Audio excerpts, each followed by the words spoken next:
Hi, everyone, and welcome back for another episode of Malice in the Mitten. I'm your host, Tracy Preston, along with my bestie, Christine Mulligan. Hey, Christine. Hey, everybody. How's it going? What are we getting into today? We are going to talk about a man who is called Michigan's Cannibal Killer. So, let's get into it. This is Season 3, Episode 9, Kevin Bacon. Wait a minute. I'm going to stop you right off the bat. We're going to talk about a cannibal, and his name is Kevin Bacon?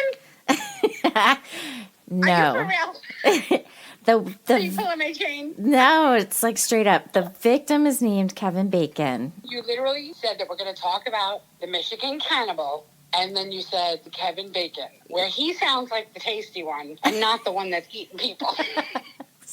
Exactly. Kevin Bacon is the victim of the story. Oh, okay. Well, if your name is Bacon, I mean, I might have tasted you too. But that's a dangerous name. It really is. It really is. So do you remember hearing about this back in 2019? Because initially when, it was breaking news and it said Kevin Bacon, so of course my mind goes to Kevin Bacon, the actor, right? Yeah. Yeah, so it's crazy. He's got the same name. His dad is named Carl, and he wanted a son where his name started with K, and so that's why he went with Kevin. But he does share the famous last name with the actor. Yeah, same name, not just the last name, same name. Yep, same exact name. Bacon. Kevin Bacon does sound delicious, and the star Kevin Bacon, he is a little delicious morsel. So, all right. I didn't mean to hijack the whole story yet, so I'll let you get into it. I just wanted to point out the irony of the cannibal eating some bacon. I mean, It had to be done. All right. Mark Latunsky was born on March 28th, 1969. According to an article in MLive, Mark grew up on a farm in Morris, which is about 25 miles north of Swartz Creek and Flint, Michigan. Mark raised beef cattle, and he showed them in 4-H competitions as a young boy. He graduated in 1987 as the valedictorian. Science was where he excelled. I looked him up on LinkedIn, so here's his bio. Mark received a bachelor's degree in chemistry from Central Michigan University. He worked in the barrier resins division of the Dow Chemical Corporation in Midland, Michigan, characterizing the rates of decomposition of polymeric materials. He obtained a master's degree in chemistry from Iowa State University of Science and Technology while studying physical organic chemistry and the mechanisms of free radical processes. Mark embarked on industrial chemistry as a formulary chemist, developing environmentally friendly inks and coatings. As a research chemist for Flint Ink, he holds multiple patents for lithographic inks. In 2007, he joined American Chemical Technologies as their lab manager and focuses his technical efforts on all aspects of the tribology of biodegradable and fire-resistant lubricants. Mark worked for just over 11 years as a research chemist at Flint Group and just over 11 years as a lab manager at American Chemical Technologies Incorporated, ending his time there in February of 2019 and became self-employed as of March 2019. On the standardized IQ test, Mark scored 127, which puts his intelligence at very superior. So since I was looking up IQ scores, I started to wonder, what was Einstein's score? Well, his score was estimated to be around 160. And while we're at it, Stephen Hawking, the physicist, scored 160 as well. But with all of Mark's accomplishments, he stayed right here in the Mitten and actually moved back to Shiawassee County. Mark was single and 30 when his friend set him up on a date with a woman named Emily. For their first date, they had Chinese. Emily said, quote, "He was always a little bit awkward, but I liked him a lot. He was very considerate and kind. I fell in love with that side of him. He was always very gentle." The couple dated for approximately a year. They were married in 2001 and bought a 5-acre home on Tyrell Road in Bennington Township. The family raised goats, chicken, ducks, and rabbits, And just 2 years later, Emily gave birth to a son. They gave birth to 3 daughters as well, the last being born in 2010. Sounds perfect, doesn't it? Emily said that her husband was a loving father. They had a crazy busy life, but they were happy. It was 2010 when Emily started noticing some changes in her husband. She said, quote, he believed he wasn't actually his mother's son, but that he was his mother's brother, and that they were hiding that from him because there was some sort of family inheritance that he was going to inherit. But he had to do all the right things. He had to say all the right things. He believed that there were people watching him to make sure that he did that. Okay, so are we trying to say that he's going a little bit cuckoo, getting a little paranoid, maybe a touch of schizophrenia? Is that where we're going with this? Yeah, he's starting to change a little bit. And I find that interesting because we've talked in the past about schizophrenia at length. That usually, right, it starts in boys, teenagers, like in their teenage years up into like their mid-20s. But he's way over 30. So I find that interesting. That doesn't really matter. We talked about when it hits them the most with that family. We talked about that when we talked about the family. I think it was even in the round robin. That family of all the boys, and they all kind of went a little crazy. We touched on that and how all of them, when they got to a certain age, they were starting to show signs and symptoms. But schizophrenia can affect people throughout the whole life cycle. We normally hardly ever diagnose it younger than puberty. And when it's older than a certain age, we start to just call it dementia.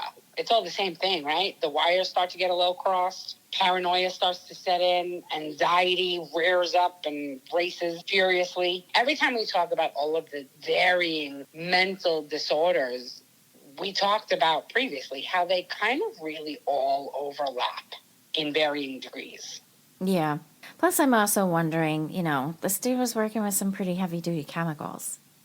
So I wonder about that. Yeah, I didn't even really give that thought. I heard you say all that, but I really didn't give that any thought. But that is absolutely viable. But then, of course, because he's the Michigan cannibal, I'm thinking to myself, is he already being a cannibal? Like before he does before he finds the delicious bacon? Do we know, was he a cannibal or am I getting ahead of myself in the story? As far as I know, no. He hasn't. Okay, because cannibalism will disturb the mind. Cannibalism has been shown, especially in other animals. Thankfully, we don't have that many human subjects to get this data from. But in other animals, with other animals that eat their own kind, it drives them mad. Like everybody's heard of mad cow disease. And mad cow disease comes from cows eating other cows. Yeah, I don't know. It makes you wonder, but there's nothing out there that he's killed before or that he's eaten anyone before. But who's to say? Who's to say? Yeah. All right. Well, I'll let you keep going with the story. See if we can get any morsels. All right. Well, that was just the beginning. Mark's mental state was not improving, so Emily kept pushing, and finally Mark broke and agreed to see a doctor. He had left with a prescription in hand, and maybe took a couple of pills, but that was really it. He was done with those. Finally, Mark confessed to his wife that he had not been faithful to her. He admitted to cheating online with men and meeting up with them for sex. Oh, God, talk about a freaking gut punch. How difficult would that be to hear from your husband? But Emily was willing to try to make things work, and I'm not sure why, girl. He is not into you. Off to marriage counseling they went. All the while, they were no longer sharing their marital bed. He's not only a little bit paranoid and making up conspiracy theories about him not being his mother's child and some inheritance that, at least it sounded the way you were telling it, like it was all fictitious. Like his wife knew this to not be true. No, she knew that wasn't true. Okay, so he has, theories of grandeur. He's got delusions. He's got a little conspiracy factory of his own. And now he is bisexual or thinking that he may be gay because he is hooking up with other men that he randomly meets online. But then he also decided to blow up his marriage by telling her that. Not that I don't think he should have told her, but what I'm saying, he decided to blow up his marriage was because he decided to just blindside her with it without having a conversation to lead into it first. Do you know what I mean? Like he gut punched her with it. Like you said, that is a gut punch. Yeah. I did read some bits and pieces in different articles that, he was always working late. And you know how it is when you discover for one reason or another your spouse has been cheating, then you start going back and you're like, oh yeah, makes sense. Makes sense.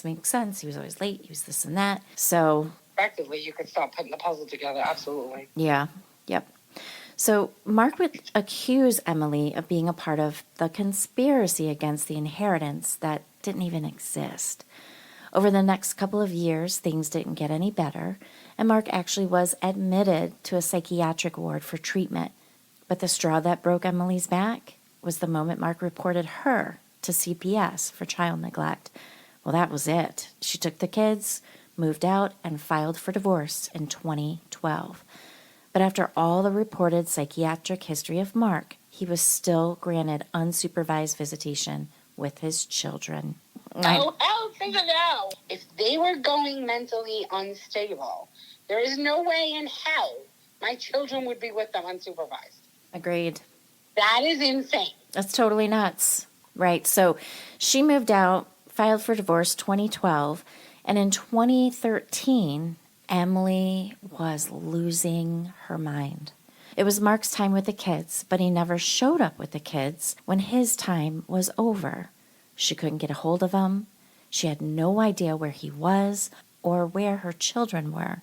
Emily got the police involved immediately, and that's when they found out that Mark had taken the kids to some water park and simply refused to bring them back to Emily.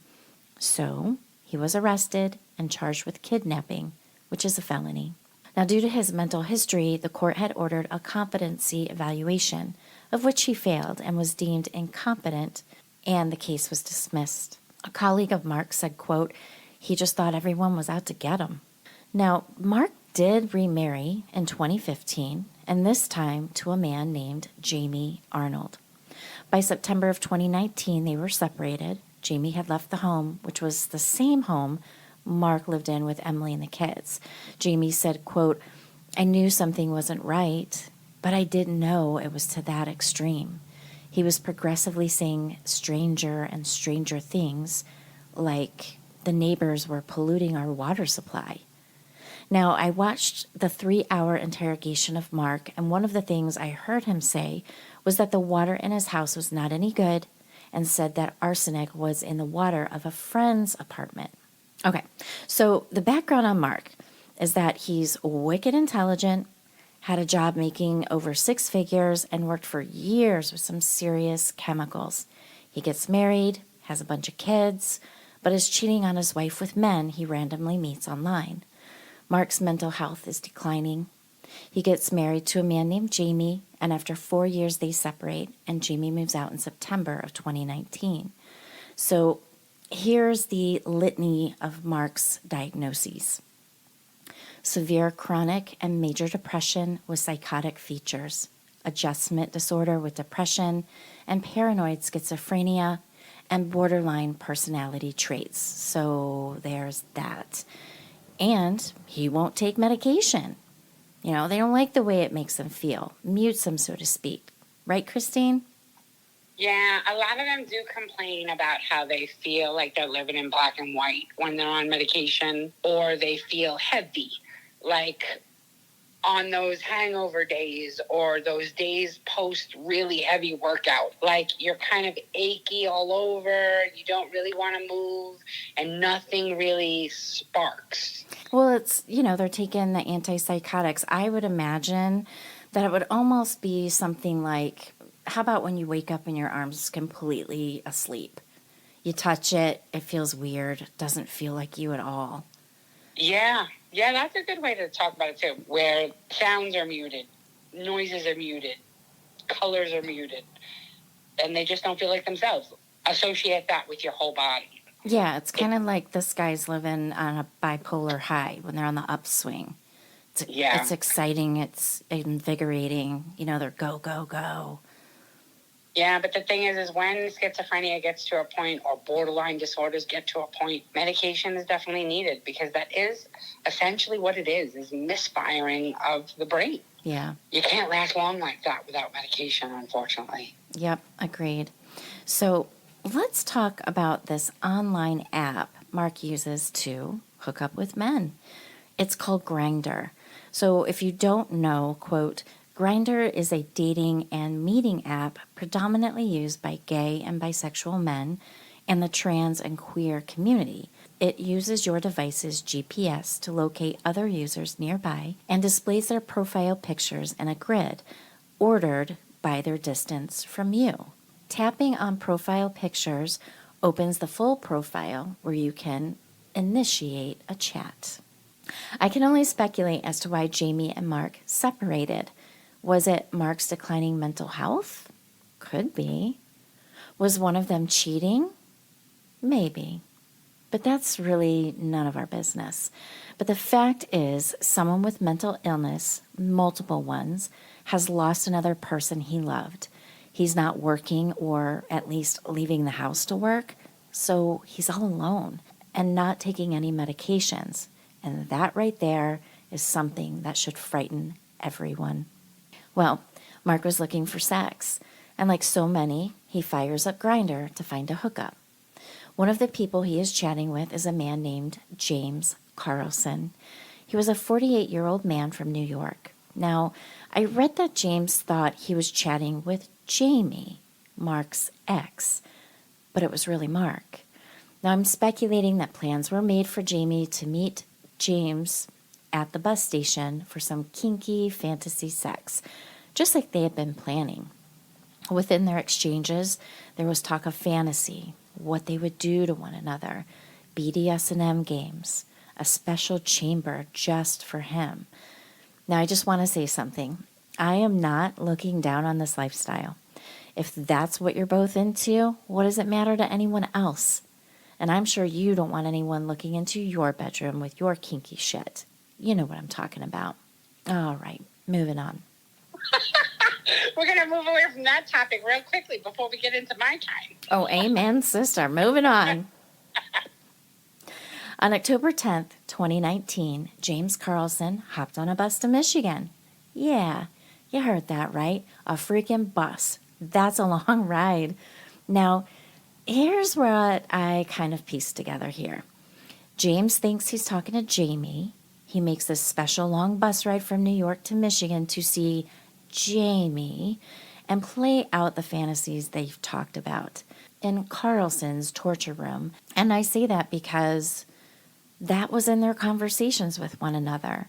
From what I could gather in the documents I read is that they talked at length about what they would do and having a sex chamber in or a part of the fantasy.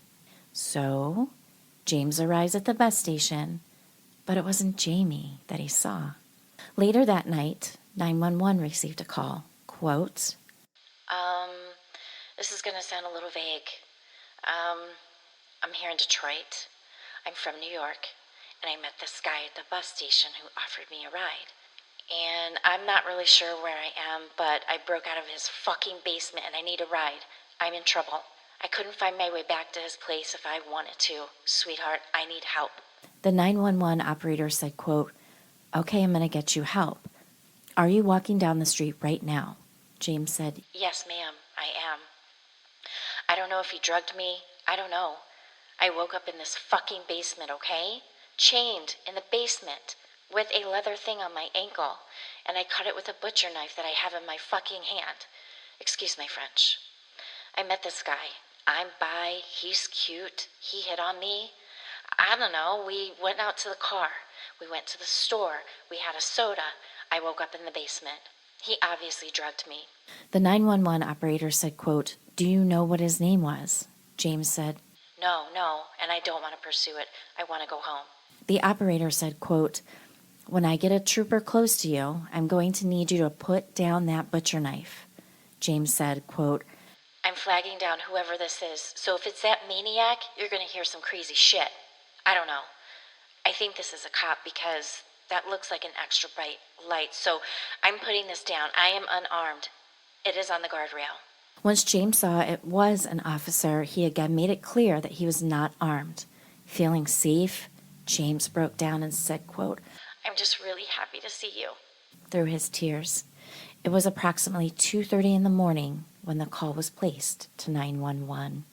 While talking to the police, James told them that he, quote, was a bisexual and a freak by his own description. After entering the kilt-wearing man's car at the bus station in Flint, he had fallen asleep. Quote, he remembered waking up with a leather strap tied around his ankle, which was also attached to a chain. James also said that he was in the basement with a small kitchen nearby, and this is where he was able to stretch and reach a kitchen knife to cut away his bindings.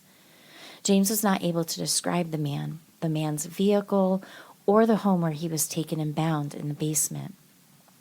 He refused medical treatment, and he also was adamant about not pressing any charges. James said he was not held against his will and that he had gone with the man.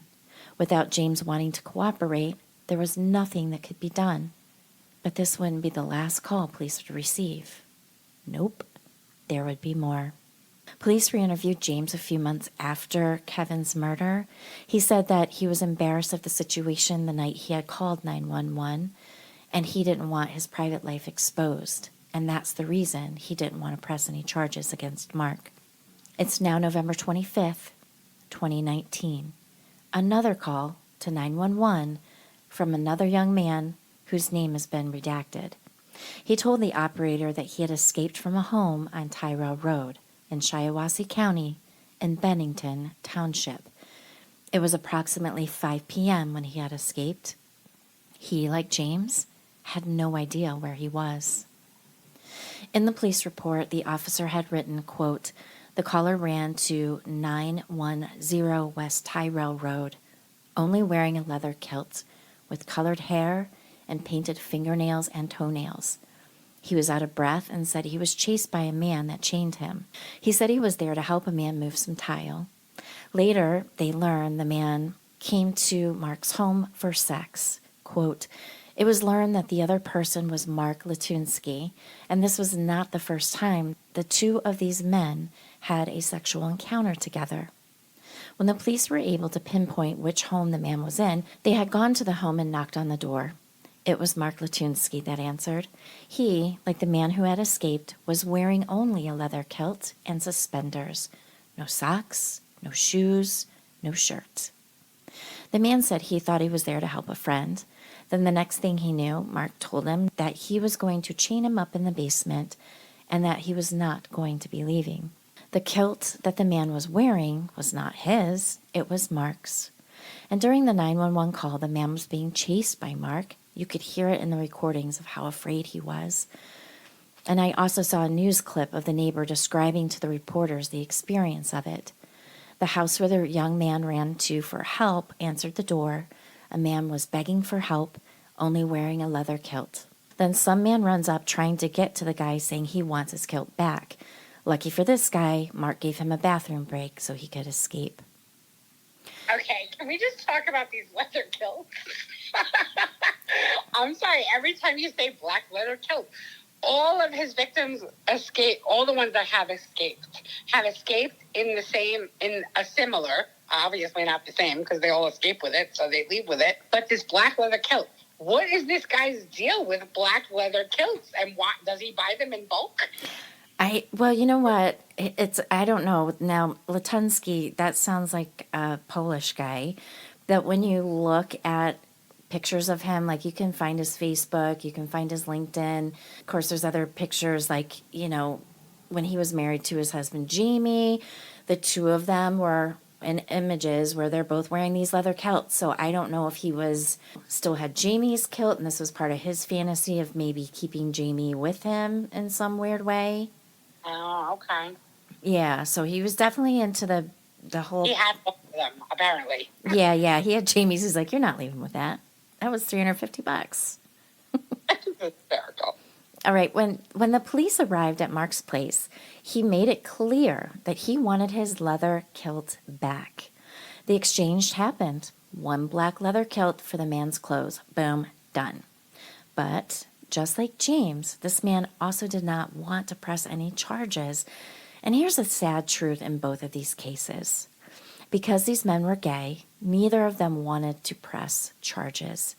Don't you find that incredibly sad? If you or I woke up chained in someone's basement and escaped, the cops are not asking me if I want them to investigate. These men just wanted to get away so that they wouldn't be humiliated for being gay or being made a spectacle. And the worst part of all of it is that the police just let it go. Again, wouldn't you have a little flicker as a cop and think, yo, dude, this is 2 times in 2 months, same scenario. Maybe we should start digging. Yeah, that is very much in line with how we used to treat women back in the 70s from our last show. They didn't do enough to help her and to save her from the catastrophe that ultimately happened because they didn't use common sense in there's a pattern here. It's only going to get worse and we have a problem on our hands. So the whole thing about sexual assault in any way, shape, or form, or any kind of assault on any human being, their personal preferences, their gender, their way that they present themselves, none of that should come into the human rights of it all. And the fact that we had a predator on our hands, that now at least 2 human beings have pointed out the fact that there is something wrong with this other guy. We have 2 people having a problem, being chained up and drugged by another guy, by another human, and he's kind of copping to it, but banking on the fact that they're going to be mortified of their life choices because society deems them as not normal. Right. That's where the problem is. Right. The inequality of it all is the problem of it. Okay, so the first 911 caller, they had no idea. He didn't know where he was. He didn't know the guy's name. He didn't know where he lived. None of that shit. Second 911 caller, they know now where this guy lives. They've been face to face with this guy. And it just drives me absolutely batshit fucking crazy that they never pursued it. Like, Agreed. I just can't. Agreed. Absolutely agree. Yep. All right. So now it's December 10th, 2019. We're stepping it up. Mark was placed under arrest, but it's not what you were thinking. No. He was overdue on child support. So they nabbed him on that. Now, I'm thinking this guy had a decent amount of money. He was a serious chemist with multiple patents. So I'm thinking he just paid and got out because it wasn't long before he was back in his home on Tyrell Road. A hit on Grindr. A third. But this man would not be the one to call for help. So who was he? Kevin Richard Bacon was born on November 28th, 1994. And he grew up in a small city named Swartz Creek in Genesee County, which is a suburb of Flint. Now, we talked about Flint when we did the Eliza Bulazam story back in Season 1, Episode 3, and Flint is a dangerous place. And as I mentioned previously, Flint made national headlines related to the water crisis there. Kevin was living in a small town, and I get it. I came from one here in the Mitten as well. If you don't fit the mold, you're looked down on. In 2019, Kevin was 25 years old. He was over 6 feet tall. He was a loving person, someone who just wanted to be loved. He was gay, and there wasn't much of a scene in Swartz Creek. Kevin was known for his ever-changing hair color, his kind heart, being a great friend, but he was dealing with a lot. He was bigger than the small town he lived in, and when you're in a small town and you are different, it's a real bitch. Kevin dealt with bouts of depression and would cut himself, and as most cutters do, they do it where you can't see it. If they are cutting their arms, they will always be wearing long sleeves. One of his close friends said that he had cut his forearm so badly one time that you couldn't even see any skin. And my heart breaks to hear that he was so tortured, and really for no good reason. It's old ideologies which poison forward thinking. Because let's be honest, It's only rising to the surface, okay? There have always, always, always, always been gay men. And we can go all the way back to Roman times and probably even further back than that. So people just need to stop worrying about what others are doing and just love one another for who they are. Someone's sexual preferences have nothing to do with the human they are. Kevin wanted to move to Chicago where some of his friends had moved because, the scene for gay men was more acceptable versus small town Michigan. But Kevin wasn't so good with finances. He was working, of course, but I just think he was kind of frivolous with his money. He just couldn't save enough to make the move. He had at one point moved to the Upper Peninsula for a short period of time to get away, but up there is even smaller town, so that didn't work, and soon he was back home. It's now December 24th, Christmas Eve, 2019. Kevin had spent some of his day cutting and coloring his mother's and sister's hair in preparation for upcoming Christmas festivities. And I forgot to mention, Kevin worked at a hair salon, loved it, loved it, loved it. All right, so family get-togethers are in the works, and Kevin finds out that someone will be coming to a Christmas Eve dinner that he doesn't like. So he's like, nope, I'm not going. He pops open his Grindr app. There's someone close by. Kevin likes what he sees and says, quote, looking for any fun? Mark replies, always. You? But Mark wasn't going by his real name. He was using the name Alikos Kai Lucas. According to an MLive article, due to the Freedom of Information Act, MLive was able to obtain the interrogation video of Mark Latunsky. And that's the one I watched that's online on YouTube. It's 3 hours long. According to the article, Mark told the police about what Kevin wanted for their upcoming meeting. Quote, Kevin was interested in being with multiple men, strangers, and being tied up in order to have a complete loss of control. Mark told him that he could do that for him. He also said that Kevin wanted to, quote, be taken naked and blindfolded and given to men for their use of him. Mark also explained to police that in order for the fantasy to be all he wanted it to be, that Kevin had to be in a fight or flight situation. Kevin said, quote, right, I need to be basically helpless, so I'd feel terrified. Mark told Kevin that he'd have to be blindfolded and taken to the place where he'll meet 5 men for sex. Quote, once the scene is over, you are returned. Kevin said, quote, now just one question. You are going to keep me safe, right? Mark said, quote, I will show you how I'm going to transport you and let you determine if I'm trustworthy. Kevin then said, quote, I'm hopping in the shower and I'll be ready. As Kevin leaves the house, he is captured on the Ring system camera, and this would be the last image of Kevin alive. Again, from the article in MLive, quote, once Kevin was in the vehicle with Mark, he then pulled out a bag of fetish devices, harnesses, and restraints. He wanted Kevin to look through everything and choose what he wanted.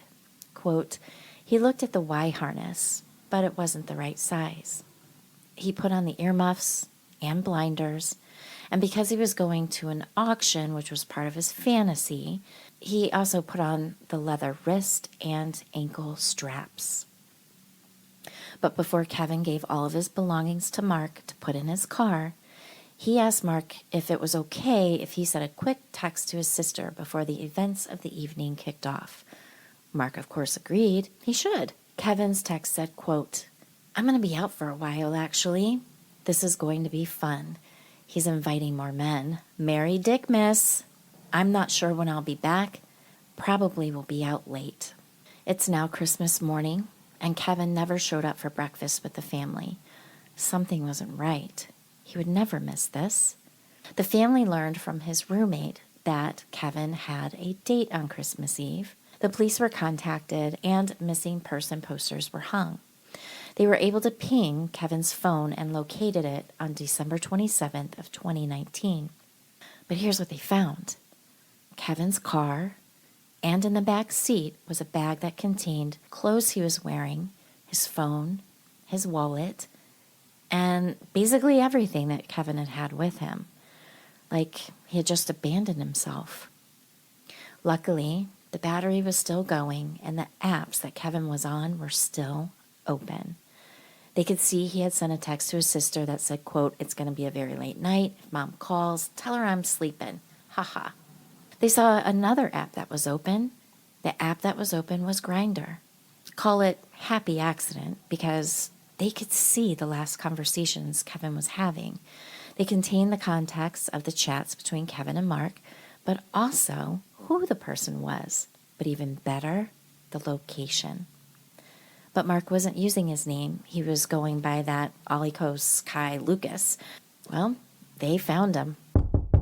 Mark was as casual and relaxed as could be when he answered the door. The police wanted to enter the home and take a look around, and he was like, "Oh yeah, of course, come on in." As the home's main floor was searched, nothing was found. So next, police headed down into the basement. Behind a sliding barn door, there he was. It was Kevin. He was hanging from the ceiling by his feet with chains. You see, there was a chamber fashioned by Mark, and even perhaps Mark and his husband Jamie, as they were into the BDSM lifestyle. According to Jamie, he just couldn't keep up with Mark. Who knows? I mean, this could have been their playroom as well. And if you recall, this playroom was also talked about with that first 911 caller from New York. I can't imagine Mark built this thing on his own in 1 month, but who knows? Now keep in mind that Jamie had left in September of 2019. So we have an issue in October, November, and now December. So he is spinning out of control. Needless to say, when police confront Mark about the discovery of Kevin in the basement, he's like, "Yep, I did it." No excuses whatsoever. Calm as a cucumber. Well, that was it. Cuffs are on, and he was placed under arrest and taken into the police station. During the interrogation at the police station, Mark was very calm and very matter-of-fact about the events in the basement's torture chamber with Kevin.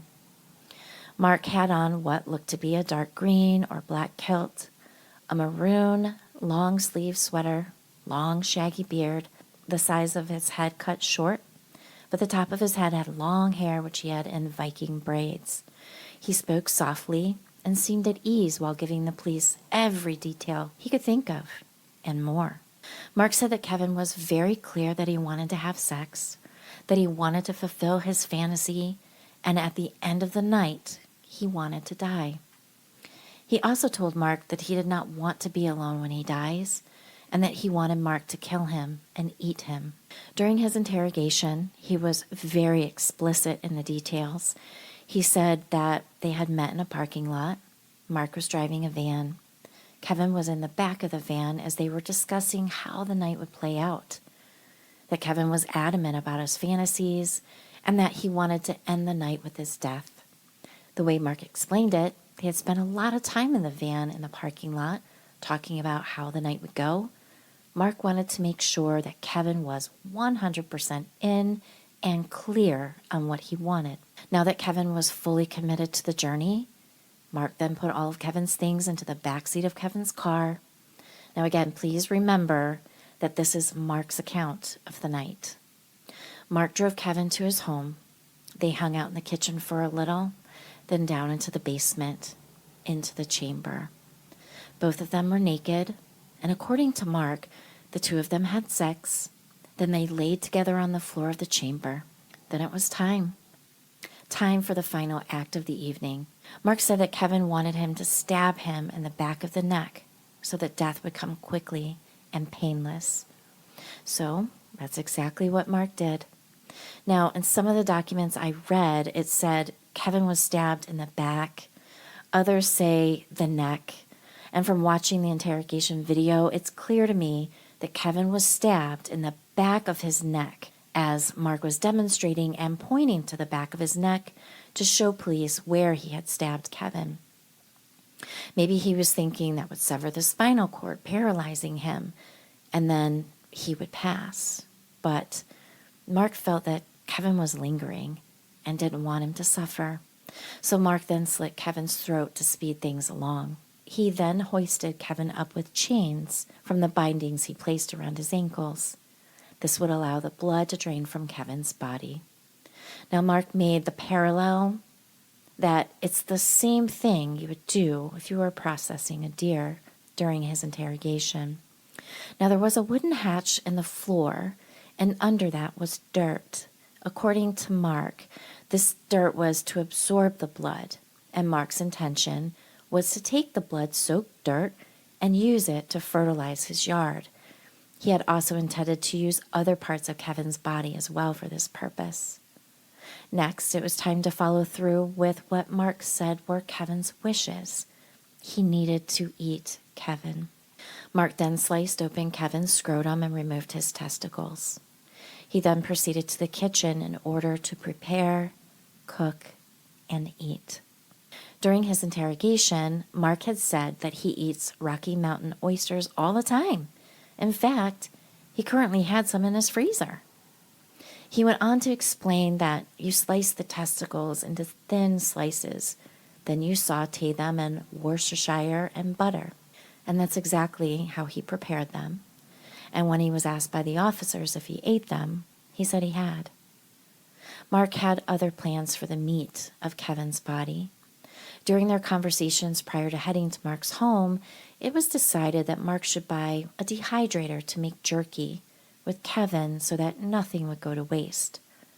During the investigation, the dehydrator had arrived, so police had confiscated that as well. When Mark had gone to bed after the long night with Kevin, he looked down at himself. He was still naked with blood all over him. He thought he should wash up, but then decided against that. So, bloody and tired, he just went to bed. When he woke up later, he had made plans with friends to have dinner. Now remember, this is Christmas Day. Here's what's even more crazy, is that when Mark went out to meet his friends for dinner, dried blood was still on him. Now, during the interrogation, Mark never made any comments as to, whether his friends commented on the blood on him. So, I don't know what that's all about. Could it have been all in his head that he didn't wash? I'm not certain. Did they ever talk to any friends that went to dinner with him? Not that I came across. Maybe the friends going to dinner was a fantasy in and of itself. I don't know. I didn't see any other investigation that went on looking for these friends. Mark wanted to plead guilty, but his attorney advised against it initially. She actually thought that they had a good chance at being found not guilty, which is I'm like, what? Maybe hoping she could get him second degree with a chance of parole.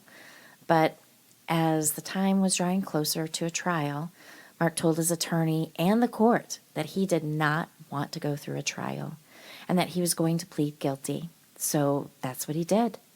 Regarding the mental state of Mark, he again went through testing but was deemed competent by the judge to proceed and to make that decision for himself.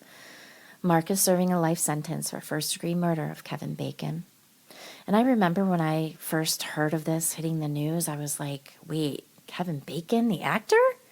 And I think his name being what it was also drew a hell of a lot more attention to this story. The actor Kevin Bacon also posted a nice post for Kevin on his Instagram page. According to an article I read from People magazine, this is what he said, quote, "For obvious reasons, I'm thinking this morning about the friends and family of this young person named Kevin Bacon. His life was taken from him much too soon. His love was hairdressing. I bet he would have done a great job on this mess on my head. Rest in peace, KB." Makeup mogul and YouTuber Jeffree Star also mourned the loss for Kevin on his Twitter feed. Jeffree mentioned that Kevin was a fan of his as well. He said, quote, "Rest in peace, Kevin. I'm devastated to hear of the passing of someone from Michigan who lived their life fearlessly and was taken too soon.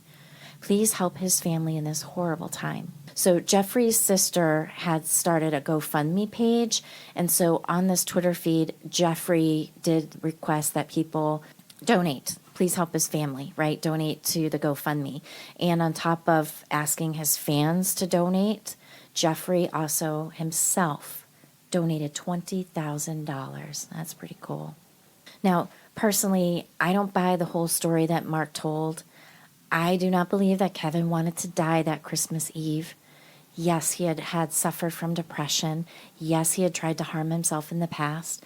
But around the time of the murder, he never said to anyone that, like he had in the past, that he was feeling like wanted to hurt himself. He didn't want to hurt himself at this time. Kevin was just up for a good time. Now, I'll end this story with something from Carl Bacon, Kevin's father.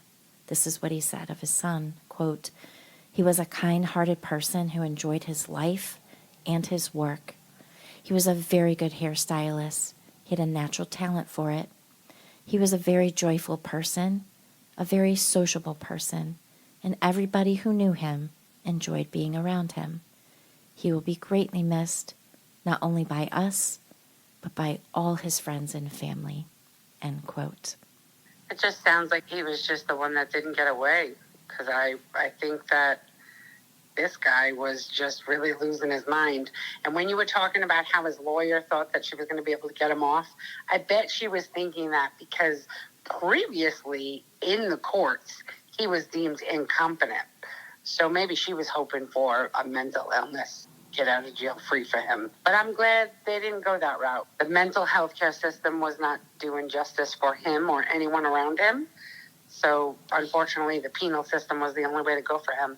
Yeah, it's truly sad, and I think I'm not going to say there weren't bits of truth in there, meaning he was up for some fun, crazy stuff. Maybe he did want to be blindfolded. Maybe he did want to have sex with multiple men because he made a comment in the text to his roommate that there were going to be multiple men. Remember, Mary, Dick, Miss. So I think there are bits of truth in there. I really, truly don't feel that he wanted to die that night. And I think the reason why Mark was successful in killing Kevin was because of the whole fantasy, the whole ruse, right? He's going to be blindfolded, like the whole 9 yards. So he had basically taken away a couple of senses of Kevin's, right? I completely agree with you. I don't think that Kevin wanted to die. I think Kevin was looking for a wild and crazy night, and he thought he found somebody that was going to be just as wild and crazy. Only unfortunately, which is most often the case, that everyone on Grindr and any other app like it should be aware that there are crazy people out there like this, and that you can't trust people like that. And that sometimes fantasies are better left fantasies. Yeah, you are taking a huge safety risk out there, guys. These are straight up strangers. Straight up strangers where you're going to hook up with, and you are going to be in your most vulnerable position ever. And I know guys are using the app. I know they're still going to use it. Just be careful. Just be real careful. Yeah, people gotta be aware of their surroundings and maybe not willingly let go of your senses like that. I mean, unfortunately, Kevin's fantasies were leading him down a path of way too much vulnerability, especially at the hands of a complete stranger. And in this case, a mentally ill stranger. Yeah. It's a horrible story. It's really sad. I do also want to point out that the previous victims, I'm sorry that these men made choices not to press charges because of their shame or their embarrassment of their choices and their lifestyles. That hurts my heart for them.